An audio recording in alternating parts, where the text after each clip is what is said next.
Magandang umaga, patuloy na tinutukan ng GMA News ang malalaking balita ngayong araw. Ako naman Arnold Gravio kasama si Ivan Mayrina dito sa GMA Network Center. Samantalang nasa People Power Monument naman si Rhea Santos para din sa pagulitan ng ika-27 anibersaryo ng EDSA People Power Revolution. Makaiga nasa ligtas ng kalagayan ng 3 tauhan ng Baguio Civilian Volunteers Against Crime na nasugatan sa pagsabog ng granada kahapon bago ang Panagbenga Grand Float Parade.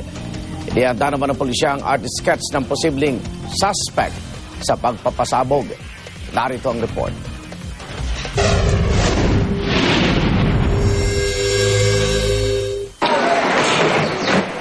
Hinagisa ng granada ang opisinang ito ng Baguio Civilian Volunteers Against Crime sa Melvin Jones Grandstand sa Burnham Park, Baguio City.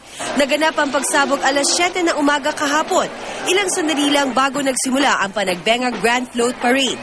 Base sa inisyal na investigasyon, walang kaugnayan sa Panagbenga ang motibo sa pagpapasabog. Posibleng paghihiganti raw ito sa mga anti-crime volunteer. Itong CBAC na to talagang very active to sa anti-crime campaign. Marami rin sila nakakaaway kaya siguro napag-isipan na gawan ng some sort of pagbawi sa kanilang mga ginagawa laban sa mga kriminal. Nasa mabuting kalagayan na ngayon ang 3 tauhan ng CBAC na nasugatan sa nangyari. May suspect na raw ang pulisya kung sino ang mga nasa likod ng pagpapasabog. Hindi muna pinangalanan ang mga suspect, pero gumagawa na raw ang pulisya ng artist sketch ng mga ito.